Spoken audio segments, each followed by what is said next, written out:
Bien bonsoir. Dans l'actualité, ce coup de théâtre dans l'affaire Dangote. Les héritiers de feu Serigne Saliou annoncent une prolongation judiciaire malgré le jugement de la Cour suprême qui a tranché en faveur de l'industriel nigérian. La délocalisation du siège de la Commission africaine des droits de l'homme et des peuples de la Gambie, une demande d'organismes de défense des droits de l'homme du Sénégal et de la Gambie. Les organisations ont commémoré l'exécution il y a un an, jour pour jour, de 9 détenus, dont une Sénégalaise. International Commercial Bank, le syndicat unique des travailleurs des banques et établissements financiers du Sénégal, dénonce la violation du droit des travailleurs, sortie consécutive au licenciement de 4 agents, dont 2 délégués du personnel. L'enquête de ce soir porte sur la vie de l'entreprise au Sénégal. En 2012, 376 entreprises ont déposé le bilan.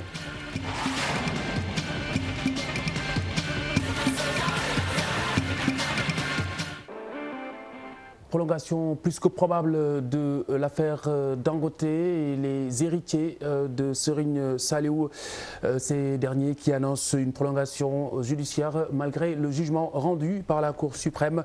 La Cour suprême qui avait tranché donc en faveur de l'industriel nigérian, cassant ainsi une décision de la Cour d'appel. Ils ont estimé devant la presse aujourd'hui que l'heure n'est pas encore venue pour la défense plutôt de crier victoire. C'est un compte rendu de et Pape Demba Sissoko. Le motif qui nous a déterminés à venir éclairer l'opinion publique, c'est que nous avons entendu des cris de victoire, si l'on peut dire, à la suite de l'arrêt de la Cour suprême. Parmi ces cris, il en est qui disent que la Cour suprême a désaffecté les terres au profit de la société Dangote Industrie. Les héritiers ont été privés de leurs droits, etc. Je pense que ce sont des hérésies juridiques. La Cour suprême ni aucun autre juge n'affecte des terres. La Cour suprême juge le droit, c'est-à-dire vérifie la bonne application de la loi ou la correcte application d'une disposition légale. La Cour suprême juge une décision, mais ne juge pas le litige. Pour cause, elle n'aurait pas renvoyé devant la Cour d'appel. Donc aujourd'hui, il est vraiment prématuré de crier à la victoire, puisqu'encore une fois, les juges de la Cour d'appel ne sont pas liés par la décision rendue par la Cour suprême. Quand ils sont venus la première fois à Boustan, les héritiers leur ont dit que nous sommes des hommes de Dieu. Le Coran dit que quand votre adversaire vous tend la main, acceptez-la. Nous l'acceptons, mais selon les règles idoines. Vous avez brandi la hache de guerre, enterrez-la. C'est le pourvoi en cassation que vous avez introduit. Et puis, reconnaissez que vous avez quand même commis une faute. Et là, ils ont refusé de le faire. Ils ont simplement voulu débourser de l'argent, payer et s'en aller. Et là, justement, les héritiers leur ont clairement exprimé que leur milliard constitue exactement la même chose qu'un franc. Il y a un an, jour pour jour, la justice gambienne exécutait 9 détenus, dont une Sénégalaise. Les sociétés civiles sénégalaises et gambiennes s'en souviennent. Elles ont formulé une exigence en marge de la commémoration. Aujourd'hui, la délocalisation sans délai du siège de la Commission africaine des droits de l'homme et des peuples de Banjul, Diafaraba, Cheikh Abdou Kadir Mbakesek. 19 ans de répression et de silence en Gambie, ça suffit. Voilà le slogan de la société civile gambienne et sénégalaise. C'est à l'occasion de l'an 1 des commémorations des exécutions de 9 prisonniers dans ce pays. Une manière de briser le silence sur les violations des droits de l'homme. C'est une occasion pour briser le silence parce que quand même, je pense que les Gambiens, les journalistes gambiens qui sont basés dans leur pays ne peuvent pas le faire. Je pense qu'à partir du Sénégal, nous pouvons nous mobiliser pour briser le silence, pour mettre la pression sur Yahya Jammeh. Les organisations des droits de l'homme demandent la délocalisation du siège de la Commission africaine des droits de l'homme et des peuples et le rétablissement du moratoire sur la peine de mort. Lançons un appel à l'Union africaine pour la délocalisation du siège de la Commission africaine des droits de l'homme et des peuples, qui est le plus important mécanisme mis en place depuis l'OUA et qui a été également consolidé par l'Union africaine. Les principaux participants enjoignent l'Union africaine et la communauté internationale d'agir sur la situation en Gambie, mais souhaitent aussi une implication de la presse sénégalaise dans ce processus. Le Sud-Befs qui retrousse les manches face à ce qu'il qualifie de violation du droit des travailleurs. Les travailleurs précisément de l'ICB, le syndicat unique des travailleurs des banques et établissements financiers du Sénégal, s'insurge contre le licenciement de 4 employés de International Commercial Bank Sénégal. 4 employés dont 2 délégués du personnel. Ces membres ont rencontré la presse ce matin. Très explicite et très clair. Suite au licenciement de 4 de leurs collègues le mois dernier, le syndicat des travailleurs de International Commercial Bank s'engage contre ce qu'il appelle une violation du droit des travailleurs au sein de la banque. Le directeur général de ICB Sénégal, en convoquant une réunion, parce que ça c'est un coup monté, une réunion pour préparer, dit-il, la liste des revendications, la liste des doléances. Donc, nos camarades délégués du personnel sont arrivés en retard et il a levé la séance immédiatement pour dire qu'ils sont arrivés en retard, ils sont licenciés. Donc, et sur le motif du licenciement, il n'a pas dit cela, mais il a dit simplement que c'est une absence injustifiée à une réunion. L'objectif premier est la réintégration de leurs collègues licenciés. Mais au-delà, ils exigent un meilleur traitement social. C'est des travailleurs qui vivent le martyre avec lui.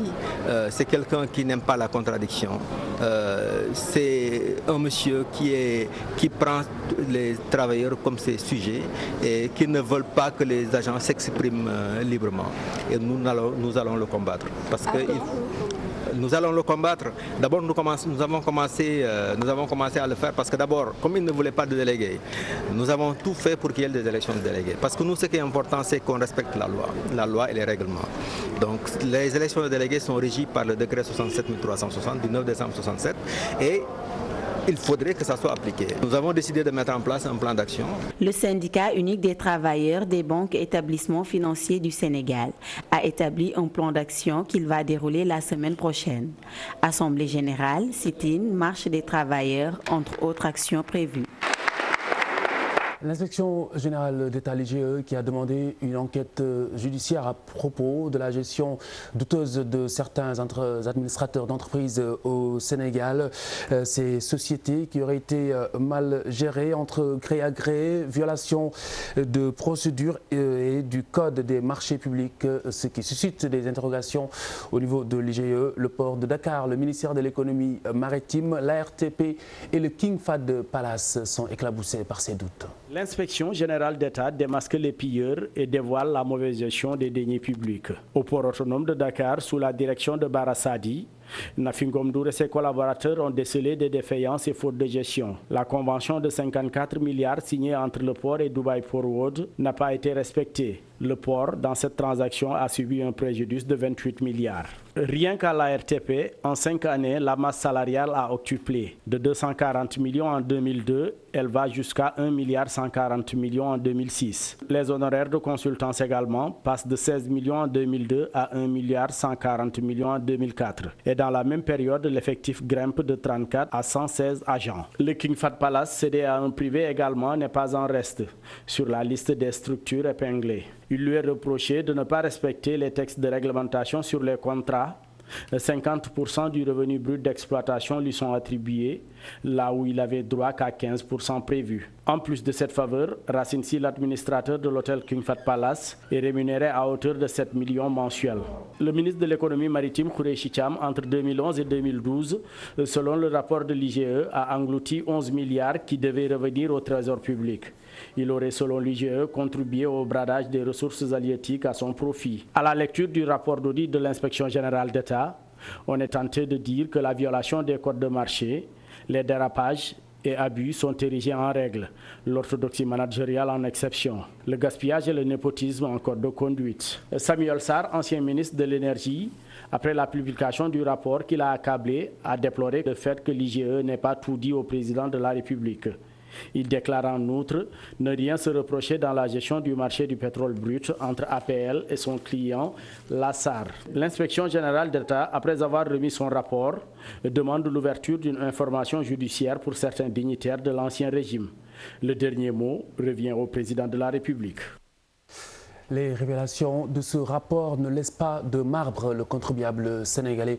Certains sont même médusés par les chiffres contenus dans ce document. En fait, c'est une très bonne chose, pourvu que ça soit exploité. Parce que ce n'est pas la première fois que l'IGE fait des rapports. Maintenant, le fait de le publier, le fait que le président de la République, en tout cas, semble l'exploiter, ça donne de l'espoir. Mais l'IGE a toujours fait ses rapports, a toujours travaillé dans ce sens. Maintenant, si c'est vraiment pour le présenter au public et après le mettre dans les tiroirs, ce n'est pas la peine. Bon, pour le rapport, on devrait permettre aux gens qui sont, par exemple, concernés, de pouvoir s'expliquer. Mais quand on donne un rapport comme ça, sans que l'autre partie ne s'explique, alors il y aura anguille sous roche, quoi. Bon, on peut prendre le cas de l'IGR avec Idriss Seck. Idriss Seck, il a été blanchi ou pas? N'est-ce pas qu'il a été blanchi? Pourtant, on l'a accablé de tous les mots. Et il a été blanchi, et pourtant sur la base d'un rapport, de l'apport de l'IGE. Qu'on soit sûr que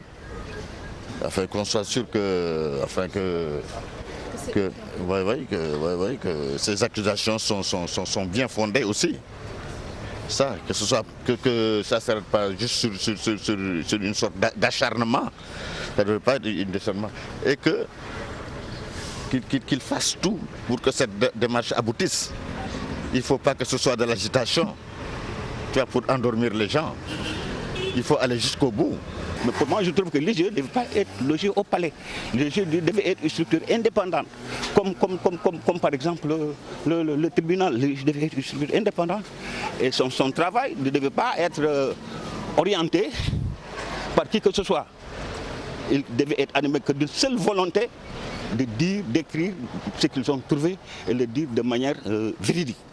L'accident meurtrier sur la route de Kaolack, retour à la gare routière de départ du bus malien qui devait rallier le Bénin. Une douzaine de personnes a perdu la vie dans cet accident entre Kaolack et Kaffrine. 51 personnes grièvement blessées pour la plupart.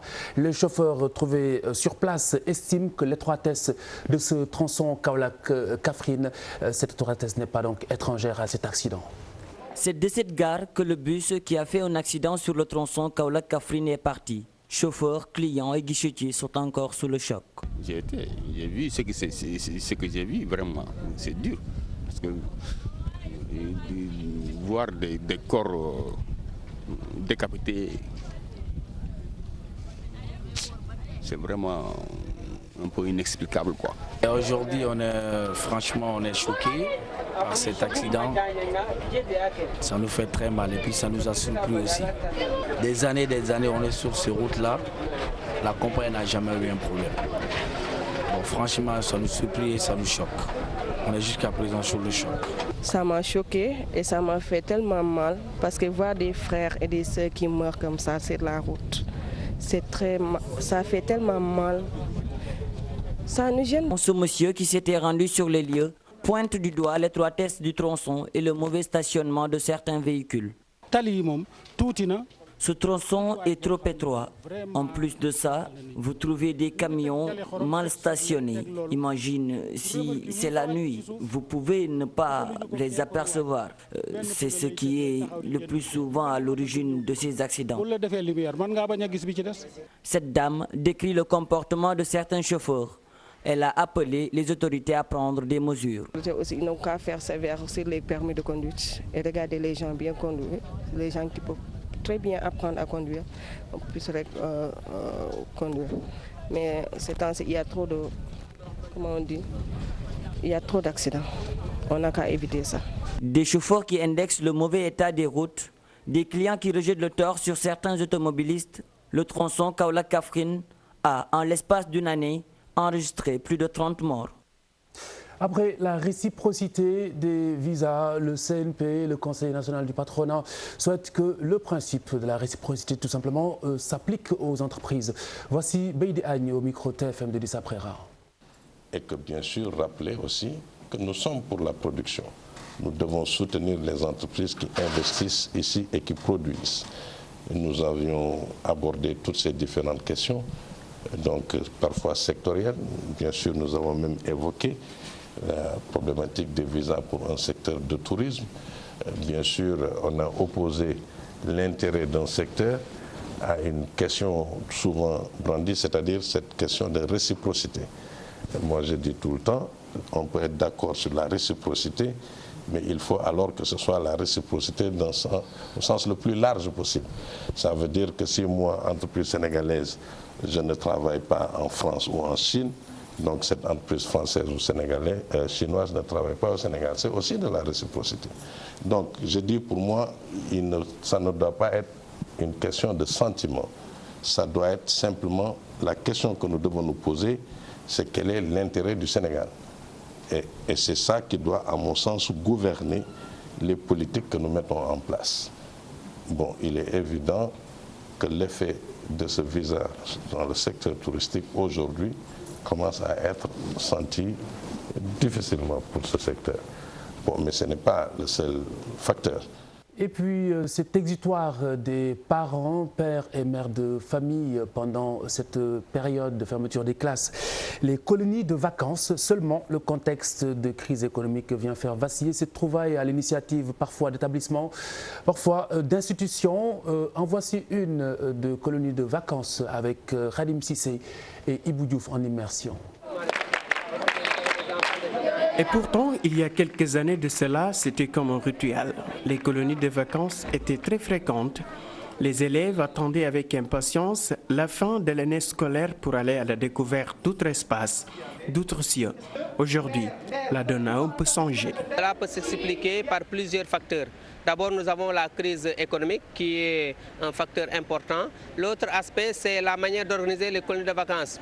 Autrefois, les colonies, c'était dans les écoles, les établissements publics, privés, les collèges, les lycées. Mais aujourd'hui, de plus en plus, les sociétés, les œuvres des artistes, ils ont tendance à amener les enfants dans des hôtels.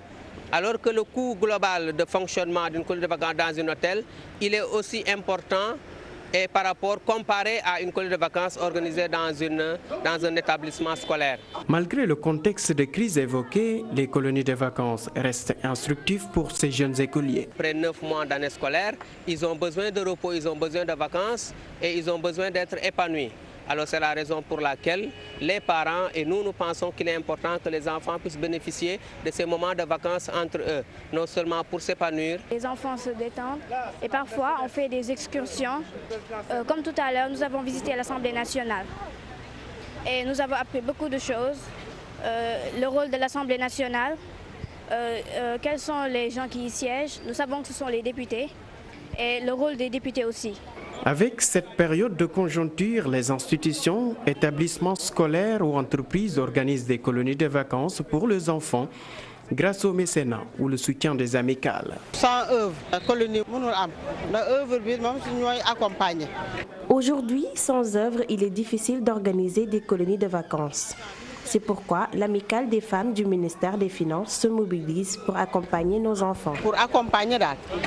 Pour ceux qui ont la chance de partir en colonie de vacances, l'objectif visé n'a pas changé. On chante, on danse avec à la clé de nouvelles découvertes en attendant l'ouverture des classes.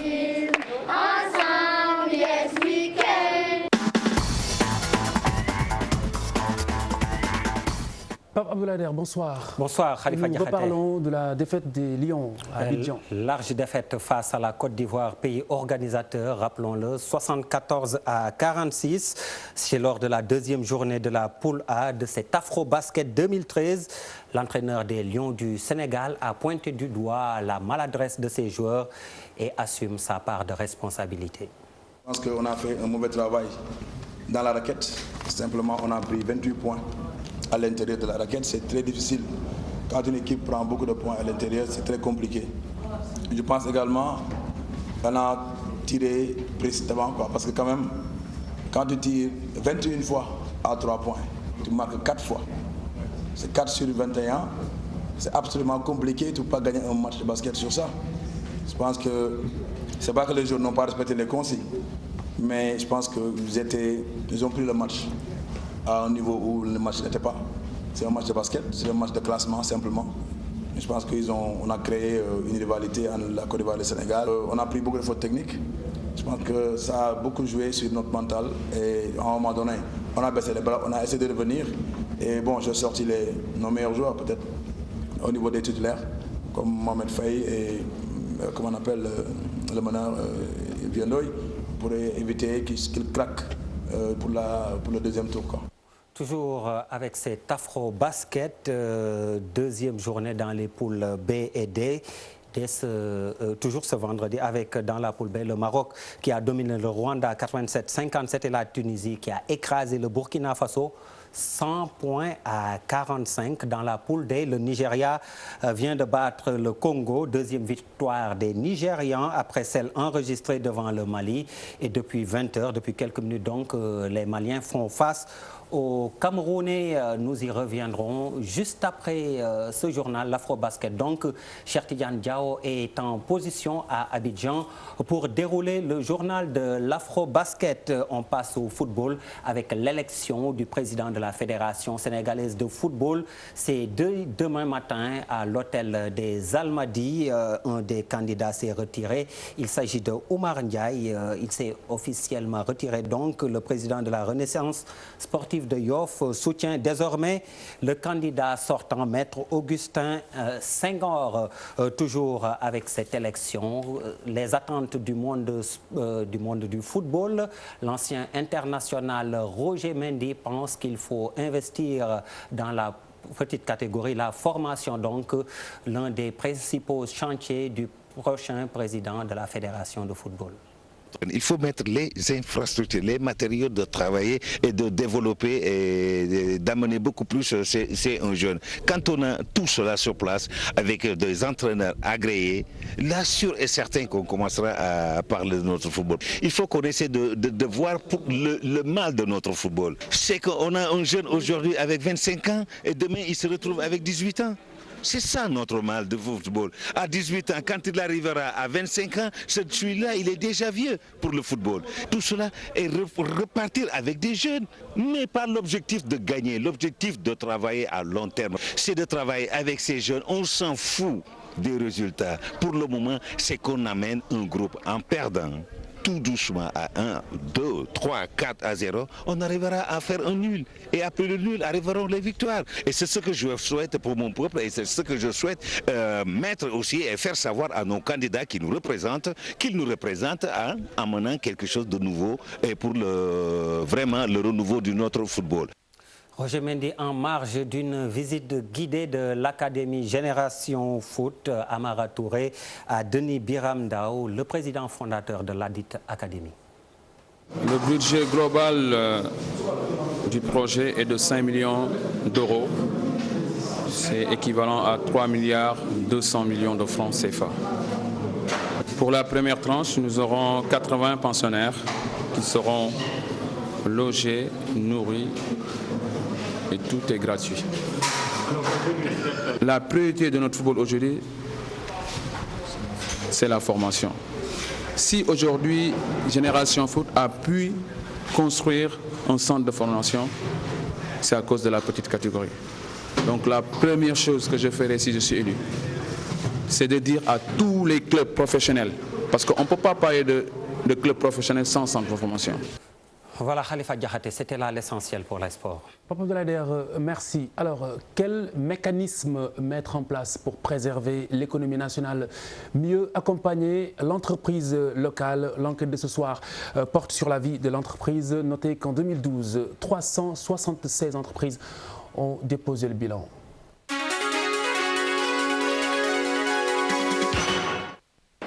Plus de 300 entreprises ont fait faillite en 2012. Les chiffres sont alarmants. Durant toute l'année précédente, l'économie a marché au ralenti. Beaucoup de secteurs ont subi les conséquences d'une année assez mouvementée. Alors, ce qu'il faut savoir, c'est que chaque année, vous avez un pourcentage d'entreprises qui naissent et vous en avez un autre qui disparaissent. En 2012, on a eu à constater 376 établissements privés qui ont fermé. Il s'agit de chiffres vérifiables puisque c'est des chiffres officiels que nous tenons à partir d'un regroupement de plusieurs structures. Il s'agit, vous avez des institutions sociales qui sont là, donc qui enregistrent des fermetures d'entreprises et des ouvertures d'entreprises. Vous avez les impôts, vous avez d'autres structures de l'État Et le regroupement qui a été fait, c'est qu'il y en a eu effectivement 376 qui ont fermé en 2012 contre environ 216 en 2011. Les secteurs les plus touchés sont les secteurs de l'industrie, le secteur des BTP, celui du tourisme et celui de la pêche. Même si elle est payée aujourd'hui, la dette intérieure a lourdement pesé sur la balance des difficultés auxquelles les entreprises sénégalaises ont fait face durant cette période. Les PME et PMI ont le plus souffert de cette situation. Nous avons deux grandes raisons. D'abord, il faut prendre les raisons pour savoir quelles sont les conséquences. Vous savez, on a eu une période très difficile avant 2012. Et même après jusqu'à présent, mais disons qu'il y a une période qui a été très tendue et qui a été du fait d'une dette intérieure qui a été exagérément élevée et qui a précipité la disparition de beaucoup de petites et moyennes entreprises qui sont notamment dans le secteur des BTP. Je pense que par ricochet, antérieurement, certaines entreprises pour lesquelles l'État a tardé à régler certaines dettes. Parce que vous voyez, il y a pas mal de situations qui ont contribué quand même à la disparition ou à mettre certaines entreprises en difficulté. La dette intérieure qui a tardé à être résolue. La situation reste stationnaire pour beaucoup d'entreprises privées du Sénégal. Pour l'année 2013, 4,3% de croissance est prévue contre 3,5% en 2012. Mais beaucoup d'efforts restent à faire pour améliorer la compétitivité du secteur privé national. Le loyer de l'argent, il faut le financement. Le financement, c'est le nerf de la guerre. Quand vous n'avez pas de financement, il est difficile de concrétiser vos idées, donc d'anticiper et d'investir. Et malheureusement, nous sommes dans un environnement où tout le monde s'est plaint. La disponibilité des moyens de financement est extrêmement limitée. Et ça pose un gros problème par rapport à tous nos concurrents. Les instruments de la nouvelle politique économique sont en train d'être mis en place. Vous avez aujourd'hui des instruments financiers, de nouveaux instruments financiers que l'État met en place. Je pense au FONGIP, il y a le FONSIS, etc. Il y a la Banque nationale de développement des PME qui aujourd'hui est créée. Donc il s'agit déjà d'un ensemble, d'un dispositif financier qui va permettre en tout cas d'apporter une solution à la trésorerie de l'entreprise. Dès lors, il urge de stopper la chute des entreprises. L'État a la lourde charge d'assister ce secteur dans l'optique de l'amélioration de l'environnement des affaires au Sénégal. Excellente soirée à toutes et à tous et bon week-end.